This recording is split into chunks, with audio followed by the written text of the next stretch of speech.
আসসালামু আলাইকুম রহমতুল্লাহ বরকাত। দারুণ একটা খবর এসেছে। আসলে ট্রাম্প কি নোবেল পুরস্কার পাওয়ার যোগ্য? আসুন এ বিষয়ে একটা পুরস্কার একটা খবর এসেছে। শান্তিতে নোবেল পুরস্কার পাওয়ার পর মার্কিন প্রেসিডেন্ট ডোনাল্ড ট্রাম্পকে ফোন করেছেন ভেনেজুয়েলার বিরোধী দলীয় নেত্রী মারিয়া কুরিওনা মাচাদো। শুক্রবার 10 অক্টোবর হোয়াইট হাউসে সাংবাদিকদের এক প্রশ্নের জবাবে এমনটা জানিয়েছেন ট্রাম্প। বলেছেন, যিনি নোবেল পুরস্কার পেয়েছেন তিনি আজ আমাকে ফোন করেছেন এবং বলেছেন, আমি এই পুরস্কার আপনার সম্মানে গ্রহণ করছি কারণ আপনি এর যোগ্য ছিলেন। আমি অবশ্য তখন তাকে বলিনি, তাহলে পুরস্কারটা আমাকে দিয়ে দিন। মার্কিন সংবাদ মাধ্যম সিএনএনে খবর জানিয়েছে।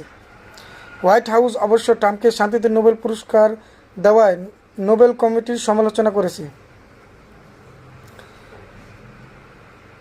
হোয়াইট হাউস অবশ্য ট্রাম্পকে শান্তিতে নোবেল পুরস্কার না দেওয়ায় নোবেল কমিটির সমালোচনা করেছে। ট্রাম্পকে দেন নোবেল পুরস্কার দেওয়া হয়নি। ট্রাম্প কখনো নিজের নোবেল পাওয়ার আকাঙ্ক্ষা গোপন করেননি। এ সপ্তাহে তিনি গাজা যুদ্ধবিরতি ও জিম্মি বন্দি বিনিময় চুক্তি ঘোষণা করেছেন। ট্রাম্পের দাবি, দায়িত্ব নেওয়ার পর থেকে তিনি 8টি যুদ্ধের অবসান ঘটিয়েছেন, তাই তিনি শান্তিতে নোবেল পুরস্কার প্রকৃত দাবিদার। গাজা যুদ্ধবিরতির পর অনেক বিশ্বনেতারাই তাকে এই পুরস্কারের যোগ্য বলে মন্তব্য করেছেন। অতঃপর ট্রাম্পকে পুরস্কারের জন্য নির্বাচিত না করায় হোয়াইট হাউসের মুখপাত্র স্টিভেন চেওয়ং এক্সে এক পোস্টে লিখেছেন, নোবেল কমিটি প্রমাণ করেছে তারা শান্তির বদলে রাজনীতিকে গুরুত্ব দেয়। তবে নোবেল পুরস্কারের ওয়েবসাইট অনুযায়ী এবছর মনোনয়নের সময়সীমা জানুয়ারি শেষ হয়ে গেছে।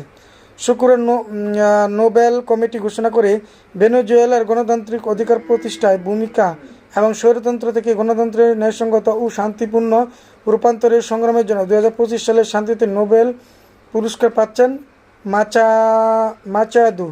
স্প্যানিশ সংবাদ মাধ্যম এল পাইস দেওয়া সাক্ষাৎকারে মাচাদু জানান, তিনি মার্কিন প্রেসিডেন্টের সঙ্গে কথা বলেছেন, তবে কথোপকথনের বিস্তারিত প্রকাশ করতে চাননি। তিনি বলেন, পুরস্কার গ্রহণের সময় যেমন বলেছেন, ট্রাম্পের প্রতি তিনি কৃতজ্ঞ।